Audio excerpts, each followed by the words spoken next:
RTVC Noticias del Mediodía.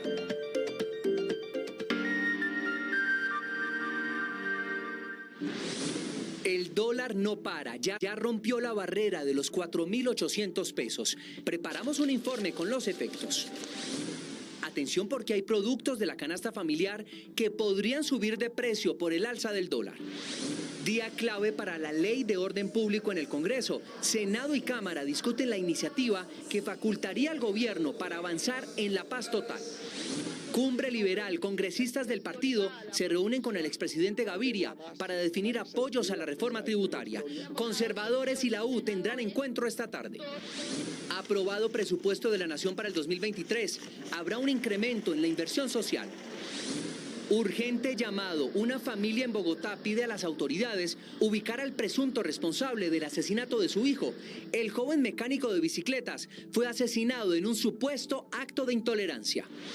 Tensión en Cali por desalojo de cerca de 300 personas. Durante la jornada, la policía y los manifestantes se enfrentaron.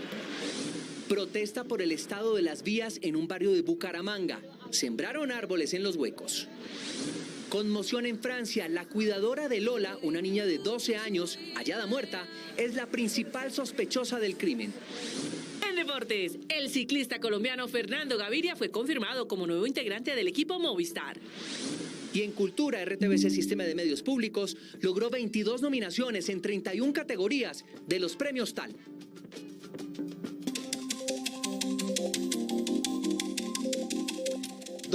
Dos minutos del mediodía. ¿Qué tal? Buenas tardes, bienvenidos. Esto es RTVC Noticias, somos el noticiero de todos. Y hay expectativa en el país por el incremento en el precio del dólar. La divisa durante esta semana pasó de 4.636 pesos a los 4.800 pesos. Juan Sebastián Amaya, ¿qué tal? Buenas tardes. ¿Qué explicaciones dan los expertos sobre este tema de la divisa? José Fernando, televidentes, muy buenas tardes. Pues sigue subiendo el dólar, hoy aumenta cerca de 70 pesos y a esta hora se cotiza en un promedio de 4.808 pesos. Día tras día sigue rompiendo su máximo histórico y los expertos explican que en principio, en gran parte, esto se debe al contexto internacional, a esos posibles riesgos de una recesión económica en 2023, también a la subida de tasas de interés por parte de los principales bancos centrales del mundo, especialmente el de Estados Unidos, y eso hace para los inversionistas extranjeros más atractivo invertir en dólares. Por eso esos capitales que están en dólares en los principales países de Latinoamérica, especialmente en Colombia, salen hacia Estados Unidos. Expertos también aseguran que incluso la situación económica actual de Colombia tiene que ver, aunque en menor medida, con esa disparada del dólar. La cotización del dólar en el mercado interbancario colombiano mostró una subida histórica al treparse por primera vez a un máximo de 4.833 pesos. La tasa representativa del mercado también es la más alta en la historia, con 4.744 pesos. Uno de los factores que principalmente está influyendo es la inflación anual que registra los Estados Unidos al escalarse al 8,2% para septiembre. Es encontrada en la política monetaria de los Estados Unidos en mayor medida y en menor rango tal vez lo que sucede internamente en cada país, en este caso en Colombia. La inestabilidad de los mercados internacionales, el aumento en las tasas de interés de la Reserva Federal de los Estados Unidos y el impacto negativo del conflicto entre Rusia y Ucrania son otros factores que vienen influyendo en el aumento del precio del dólar. Perjudica a quienes tienen gastos o pagos en dólares, para quienes tienen algún tipo de deuda en dólares. Generará un incremento en los precios de los bienes importados, ya que hay muchos bienes y servicios que no producimos dentro del país, como lo es tecnología, el caso de celulares, el caso también de algunos electrodomésticos. Para los analistas se debe tener en cuenta que actualmente el peso colombiano también tiene una devaluación cercana al 20%. Cabe recordar que hasta la semana pasada el punto más alto que alcanzó el dólar en Colombia había sido de 4.670 pesos el 13 de julio, en medio del temor por una crisis económica en los Estados Unidos. Y los expertos explican y también aseguran que aunque este efecto no va a ser inmediato, en el efecto negativo en el bolsillo de los colombianos, sí a corto plazo aquellos productos, algunos incluso de la canasta familiar como el pan, que requiere productos importados, también los alimentos para las mascotas y todos estos fertilizantes e insumos que se requieren en el agro colombiano para sembrar productos, obviamente van a afectar el bolsillo de los colombianos. También los electrodomésticos, celulares, equipos de tecnología y todos los productos y los bienes que son importados importados. Por eso recomiendan a las personas en este momento, si no es necesario, evitar deudas en dólares. Juan Sebastián Amaya, RTVC Noticias, Conectados 24/7. Hoy es un día clave para la agenda legislativa del Gobierno Nacional. A esta hora discuten en Senado y Cámara de Representantes la Ley de Orden Público que da facultades para avanzar en las negociaciones de la paz total. También algunas bancadas de la coalición de gobierno se reúnen para definir los apoyos a la reforma tributaria. Luisa Barberi, ¿qué tal? Buenas tardes. ¿Cómo avanza el debate de la Ley de Orden Público? La escuchamos. José Fernando y televidentes, muy buenas tardes. Hace pocos minutos fue levantada esta sesión aquí en la plenaria de la Cámara de Representantes de la Ley de Paz Total, a la que asisten, como ustedes lo pueden observar, el ministro del Interior, el ministro de Justicia y también el alto comisionado para la paz. La sesión se levantó porque, según los partidos, argumentaron que tenían muchas dudas, pues ha generado polémica por dos artículos. Uno que autorizaría que normas para el sometimiento de organizaciones criminales como Clan del Golfo y disidencias de las FARC puedan salir por decreto, esto sin necesidad de que sea un trámite o una nueva ley en el Congreso de la República. Y otro artículo que facultaría al presidente Gustavo Petro para indultar a miembros de la primera línea. Un artículo incluido en la ponencia de la política de paz total ha provocado gran polémica en algunos partidos, pues se faculta al presidente de la República para indultar a miembros de la primera línea. ¿Indulto para quién? Para quienes participaron en las protestas de hace unos meses y quienes hoy están siendo investigados o en algunos casos condenados por terrorismo, por vandalismo, por cohecho, por tortura. Que el Partido Conservador votará a favor el aplazamiento de este proyecto de ley para discutirlo a fondo con el Gobierno Nacional. Yo creo que se están extralimitando en las funciones del presidente de la República. La propuesta es defendida por integrantes del Pacto Histórico y Partido Comunes. El interés de estas facultades es que se reconozca que hay unos jóvenes privados de la libertad por el solo hecho de protestar, Y en ese sentido, pues se están truncando sueños de jóvenes, de familias enteras, porque se le está cercenando un derecho. Es uno de los artículos tal vez más polémicos, pero el más justo, porque nosotros en este país no podemos seguir criminalizando la protesta social. Tenemos que abocarnos a resolver los problemas sobre la base de un diálogo serio y sincero. La intención del Gobierno Nacional es que esta ley de paz total esté aprobada en su totalidad antes de que se inicien los diálogos con la guerrilla del ELN en el mes de noviembre. Las bancadas de los diferentes partidos políticos se van a reunir con los ministros para aclarar esas dudas que tienen y que se ha generado polémica por estos artículos. El presidente de la Cámara, David Racero, ha decidido de que esta plenaria se reanude el día de mañana, pero los partidos han dicho que en 24 horas no son suficientes para aclarar estas dudas y han pedido que el debate continúe el martes de la próxima semana. Nosotros, por supuesto, seguiremos muy atentos al desarrollo de esta información. Luisa Barberi, RTVC Noticias, Conectados 24/7. Muchas gracias, Luisa. Claro que sí, Conectados 24/7. Y el segundo tema es la reunión de los liberales y otros partidos políticos que definirán su apoyo a la reforma tributaria. Juan Carlos González, ¿ya inició el encuentro con el expresidente Gaviria y los congresistas del Partido Liberal? Diego Fernando, televidentes, muy buenas tardes. Hasta ahora nos encontramos en el centro de Bogotá, en el Hotel de la Ópera, donde en contados minutos iniciará la reunión del máximo líder del Partido Liberal, expresidente César Gaviria, y la bancada de Cámara y Senado del Partido Liberal. A su llegada al Hotel de la Ópera, el expresidente César Gaviria dijo que van a revisar a profundidad el tema de los hidrocarburos. También tendrán mucho cuidado con gravar las pensiones con nuevos rubros y tener mucho cuidado con las zonas francas. Eso indicó el expresidente César Gaviria. Hemos producido un documento que vamos a mirar entre todos, que tiene unas 10 o 11 consideraciones y vamos a estudiarlos. Aparte de la reunión del partido de la U, también ya se llevó a cabo la reunión del partido de la U, ya se reunió hace contados minutos el Congreso de la República. También tienen muchos reparos contra la ley de zonas francas, que eso podría obviamente poner en crisis financiera a esta clase de industrias. Esto indicaron desde el partido de la U a la salida de la Cámara de Representantes.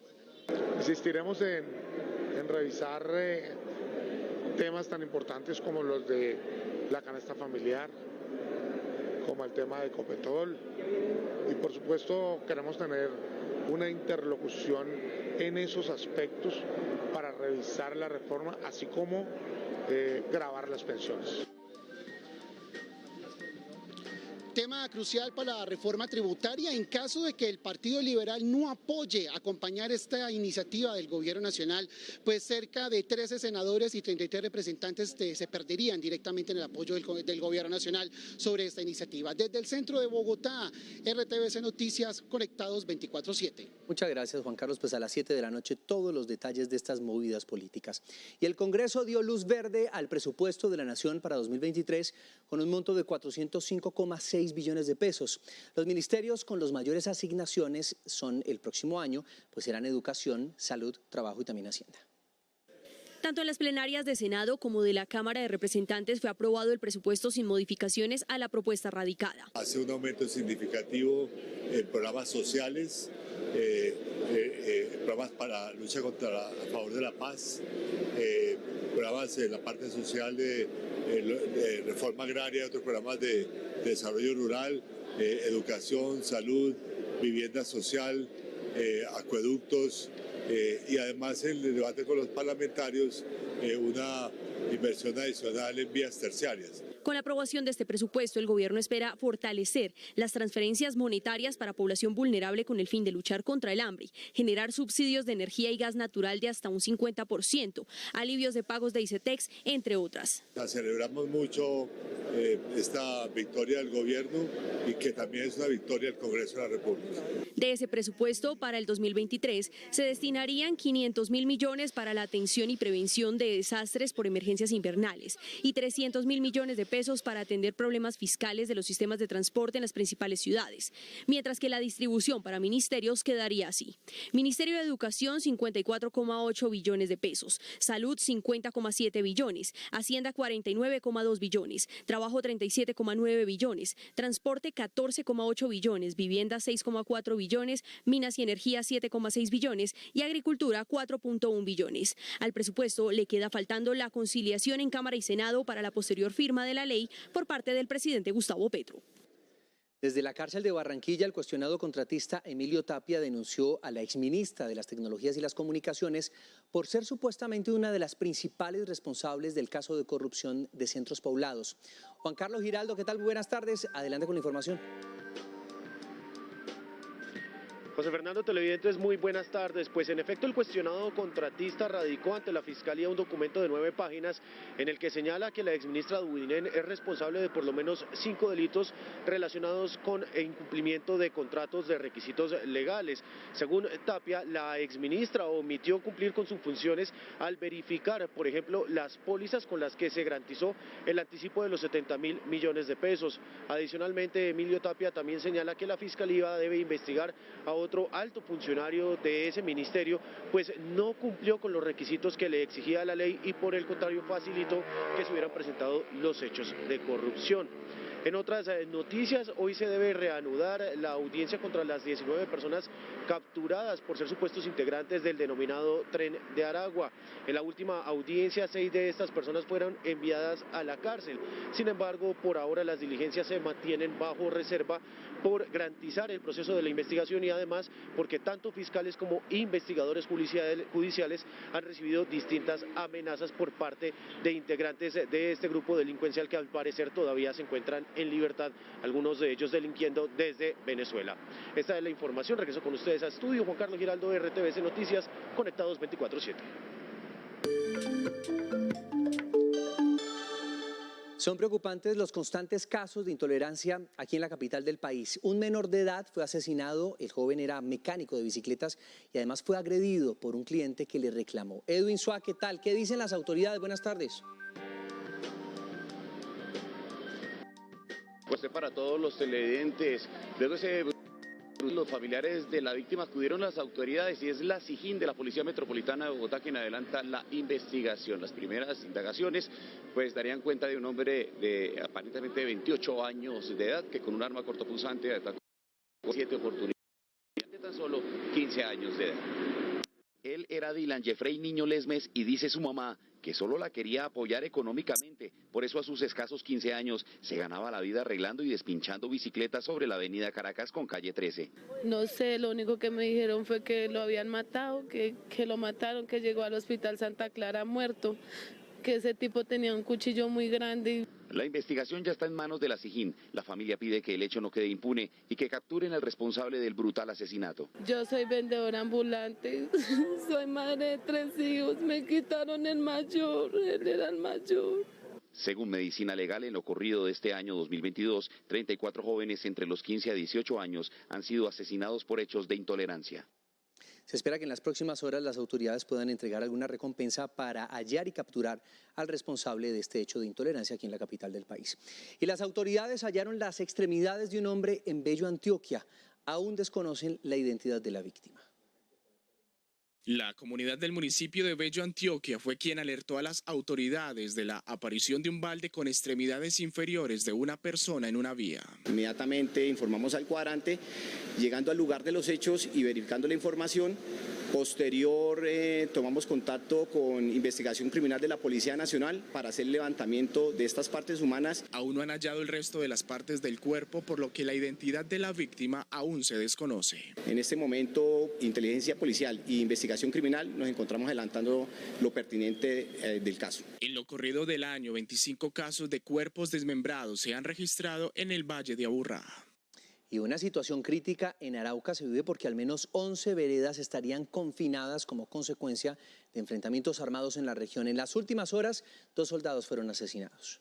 Luego de que este martes fueran registrados enfrentamientos entre tropas de las fuerzas militares contra el grupo armado organizado residual de estructura décima, en donde 2 suboficiales y 4 integrantes del grupo ilegal resultaron muertos en combate, Edgar Guzmán, gobernador encargado del departamento de Arauca, aseguró que estos conflictos están conllevando a la región a una crisis humanitaria. La Defensoría del Pueblo y el Ejército nos informa de la presencia de actores armados de los 2 grupos al margen de la ley que están en confrontación, y que ante esta situación pues ha generado una difícil situación humanitaria, especialmente en la zona rural del municipio de Puerto Rondón. De acuerdo con el gobernador, al menos 11 veredas se encuentran confinadas debido a la presencia de las disidencias de las FARC y la guerrilla del ELN, 2 grupos al margen de la ley que están en disputa por el narcotráfico y el control del territorio. Vamos al Valle del Cauca porque en su capital continúan las labores de desalojo en los predios, exactamente en el oriente de Cali. La comunidad de Cauquita, Villa Mercedes, se opone al operativo. Alejandro Muñoz, ¿qué tal? Buenas tardes. José Fernando, televidentes, buenas tardes. Inicialmente la comunidad, pues a través de una barricada, pues estaba oponiendo a que las autoridades ingresen hasta este sector, pero esto sucede a esta hora. Algunos de ellos intentan recuperar lo poco que queda, como el hierro, el zinc, después de todo lo que ha ocurrido aquí en esta zona. Afortunadamente en la mañana pues pudieron sacar sus enseres. Al fondo se ve maquinaria amarilla, cómo continúa realizando el desalojo, derribando las viviendas. Aquí son 300 casas. Esta zona debe quedar libre el día de hoy. El balance hasta el momento es de 5 personas lesionadas, 4 de ellas de la comunidad y una uniformada de la policía. Avanzan los desalojos a la comunidad que invadió el terreno entre los meses de mayo y junio en el año 2021. ¿Qué albergue les van a dar? ¿Qué es un albergue para ellos? Si ahorita están durmiendo en un colchón, ahorita los van a tirar en una colchoneta, y si acaso una colchoneta, si acaso los van a albergar por 2 o 3 meses, si acaso. Gracias a Dios alcancé a sacar mis cosas, por lo menos la ropa, una cama porque no pude sacar más. Más de 300 personas que ocuparon el colegio Nuevo Latir serán reubicadas en 4 albergues temporales. La construcción de albergues para que esas personas, que hay niños, niñas, personas víctimas del conflicto armado interno, resuelvan en su momento las necesidades básicas que tienen en materia de alojamiento, de alimentación. El 45% de las personas que ocupan el predio Cauquita son víctimas del conflicto armado provenientes de Buenaventura y el departamento de Nariño. La comunidad del barrio Girardot en Bucaramanga protesta por el mal estado de las vías en la zona. Joana Niño, ¿qué están haciendo para llamar la atención de las autoridades locales? José Fernando y televidentes, muy buenas tardes. Pues me encuentro precisamente en el barrio, en la calle donde la comunidad está manifestando esta problemática, y es que están realizando una siembra simbólica en cada uno de los huecos que hay en la carretera, como ustedes pueden observar. Ellos han puesto materas, son más de 14 en menos de 100 metros. También en horas de la noche anterior realizaron una velatón. Todo esto para lograr llamar la atención de la alcaldía de Bucaramanga. Temprano en la mañana nos comunicamos con la Secretaría de Infraestructura, quienes manifestaron que ellos no van a realizar una pavimentación hasta que la empresa pública de alcantarillado de Santander realicen el cambio de la red de alcantarillado. Pues también hablamos con ellos y señalaron que este alcantarillado de esta calle se encuentra en óptimas condiciones. Esto fue lo que nos dijeron. Las redes están en buen estado y no requieren reposición en este momento, por lo cual se ha respondido en repetidas ocasiones tanto a la comunidad como a la Secretaría de Infraestructura del municipio de Bucaramanga que pueden proceder con las labores de pavimentación y recuperación de la malla.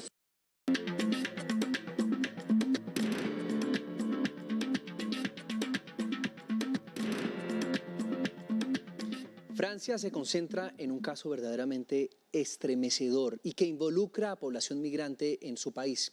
Una mujer de 24 años, escuchen esto, proveniente de Argelia, habría torturado y asesinado a una niña francesa de 12 años. Las investigaciones se adelantan desde el pasado viernes, cuando ocurrieron los hechos. Esta sonrisa, desprevenida e inocente para una sencilla fotografía, no se dibujará más. Y hoy es símbolo en Francia de un reclamo de justicia. Lola Davier ya no existe. A sus 12 años, su vida fue apagada. Fue hace 120 horas que esta argelina, que le doblaba la edad, decidió arrebatársela. Como cada uno de ustedes, estamos abrumados por el horror y el dolor. Nos inclinamos ante el coraje de sus padres, que se enfrentan a lo indecible. A pesar del mensaje del Ejecutivo galo, el origen de la agresora imputada por homicidio y violación con actos de tortura y barbarie y bajo detención abrió un debate sobre migración. Francia se congeló de dolor y horror al enterarse de la tortura de la pequeña Lola. Una vez más, el sospechoso de este acto bárbaro no debería haber estado en Francia. ¿Qué esperan para actuar? ¿Finalmente se detiene la inmigración?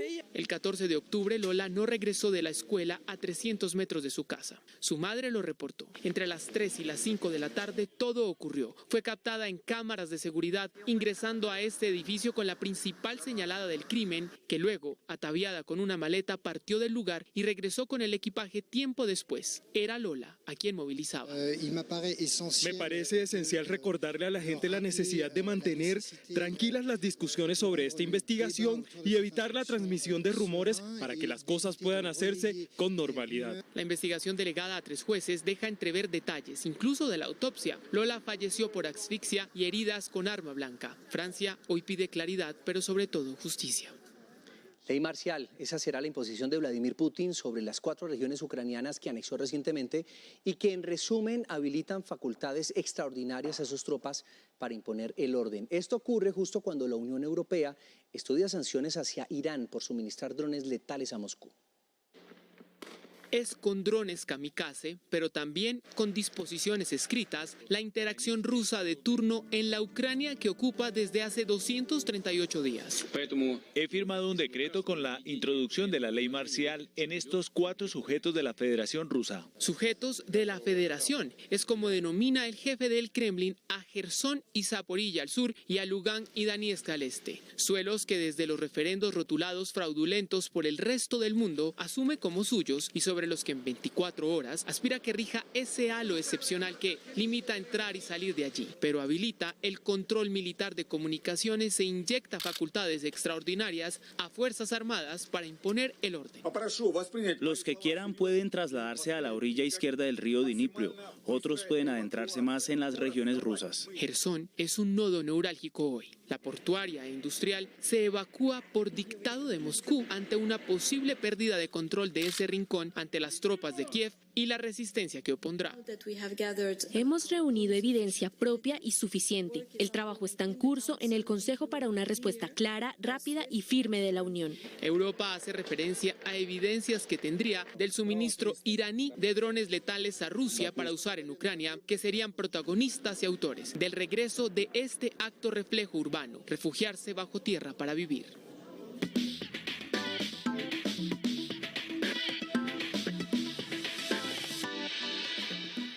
ciclista colombiano Fernando Gaviria es la nueva gran incorporación del Movistar Team. De esta manera iniciamos los deportes. El embalador firmó con la escuadra española para la temporada 2023 tras no haber renovado su vínculo con el Team Emirates y tras un 2022 negativo en lo deportivo para el oriundo de La Ceja, Antioquia. Con 28 años, Fernando será el tercer colombiano del equipo telefónico para el año que llega. Éxitos para él. Deportivo Cali enfrenta a Always Ready de Bolivia en la última fecha de la fase de grupos de la Conmebol Libertadores Femenina. El equipo tendrá variantes pensando en el duelo de cuartos de final. Con el tiquete a cuartos asegurado, John Álvaro Ortiz tendrá nómina mixta para hoy. Una de las variantes será en defensa con la inclusión de Angie Tatiana Salazar. Vengo a aportarles mi juego aéreo, vengo a aportar mi buena agilidad, mi rapidez, que a la hora de marcar es algo pues fuerte. También iría Vanessa Córdoba en el arco azucarero con la consigna de hacer los 9 puntos. Habla de un equipo que se preparó para eso, un equipo que mentalmente está mirando la final, pero primero vamos paso a paso. Siempre hablamos de 6 finales, ya jugamos 2, nos quedan 4.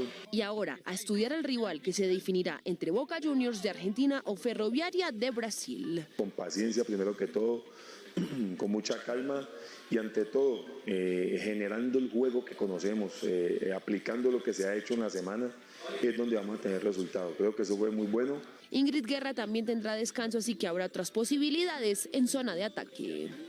Me despido contándoles que hoy se juegan 2 partidos aplazados de la Liga Colombiana y los equipos se ponen al día. Millonarios recibe a Deportivo Pereira en el Campín y Bucaramanga visita a Independiente Medellín. Todos quieren seguir con vida en la carrera por la estrella de Navidad. En el Campín, 2 equipos se juegan 3 puntos por el mismo sueño. Los azules quieren sellar su clasificación pese al mal momento. Si miramos de los otros partidos, no habíamos tenido tanta interacción, no habíamos logrado tener ese juego de posición, pero que se ha mejorado y cuando se mejora se está más cerca las cosas. Y los matecañas, muy cerca de los puestos de privilegio, saben que ganar implica seguir en la pelea. Ahora tenemos una gran oportunidad. Hemos hablado internamente, hemos tenido conversaciones entre cuerpo técnico y jugadores, entre los mismos jugadores. Misma historia vive en Medellín y Bucaramanga. El poderoso necesita ganar para así estar a un punto del umbral de clasificación. En la parte ofensiva y defensiva, sobre todo mucho ataque de área, muchos duelos, que los jugadores se identifiquen más con las posiciones y ubicaciones que tienen que tener. El rojo paisa sabe que un triunfo de Leopardo apretaría más la tabla de posiciones. ¿Llegará o no el tan anhelado cupo? Hoy empiezan a contarse más puntos pensando en los cuadrangulares.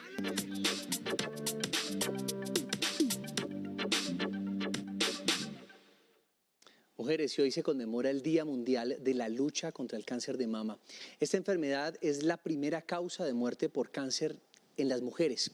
Tenemos el testimonio, de hecho, de una guerrera que a pesar de perder a 3 miembros de su familia por esta enfermedad, superó el cáncer, ojo, en 2 oportunidades. Miedo, tuve mucho miedo, demasiada tristeza porque dije el mundo se me vino encima, se acabó todo lo que he venido construyendo, ya no hay nada. Carley Lam es una de las más de 15.000 colombianas que han enfrentado el cáncer de mama.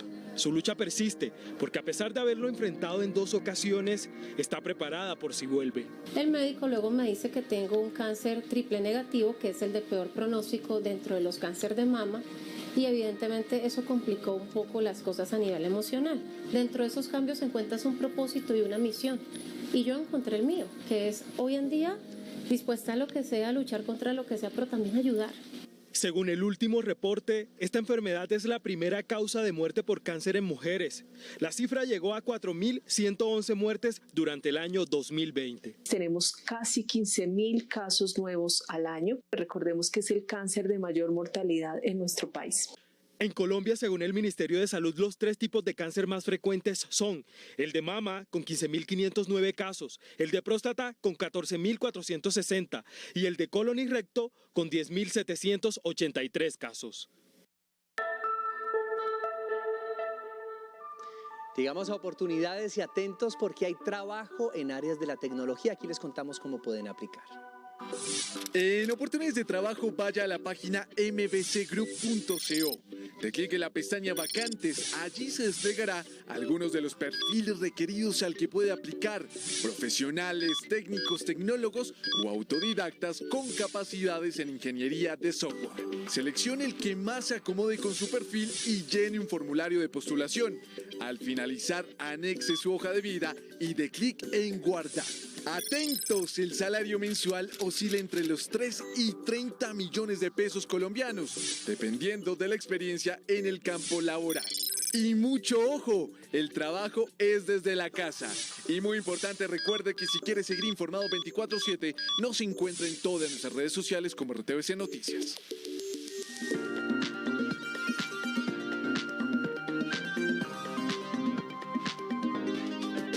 Esto es Orgullo RTVC. Esta es una excelente noticia. El Sistema de Medios Públicos de Colombia logró 22 nominaciones en 31 categorías en los premios TAL, que reconocen, por supuesto, lo mejor de la televisión pública educativa y cultural de América Latina. RTVC se convirtió en el medio con más nominaciones en esta edición de la premiación. De las 22 nominaciones, 19 corresponden a Señal Colombia y las otras 3 a RTVC Play. Estas son algunas de las producciones nominadas. El frailejón Ernesto Pérez competirá en la categoría Estrategia de Comunicación Digital. Seguro no lo traemos. Sesiones RTVC Play en la categoría Contenido Musical y Reportera X en la categoría Proyecto Transmedia. Felicitaciones, muchachos, y muchos éxitos. RTVC Noticias del Mediodía.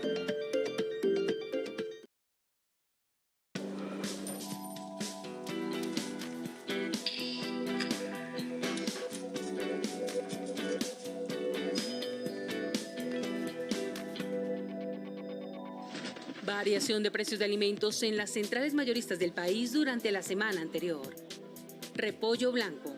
En la semana del 8 al 14 de octubre, el precio promedio bajó en 26 de los 33 mercados mayoristas donde se vendió este producto. El motivo: mayor producción en Nariño y Antioquia. En Cali, pasó de 896 a 697 pesos, bajó 199 pesos, 22%. En Sincelejo, pasó de 828 a 694 pesos, bajó 134 pesos, 16%. Mango Tommy, bajó en 26 de los 29 mercados mayoristas donde se vendió este producto. El motivo: nuevas cosechas en Cundinamarca. En Bogotá, pasó de 6.947 a 6.075 pesos, bajó 872 pesos, 12%. En Bucaramanga, pasó de 6.089 a 4.800 pesos, bajó 1.289 pesos, 21%.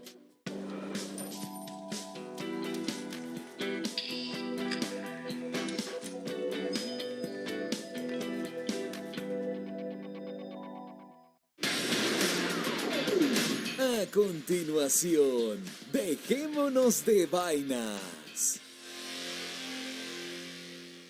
Este programa es para toda la familia. No contiene escenas de sexo ni violencia. Los menores deben estar en compañía de los padres o un adulto responsable. Contiene sistema closed caption. Este programa fue financiado con recursos del Ministerio de las TIC.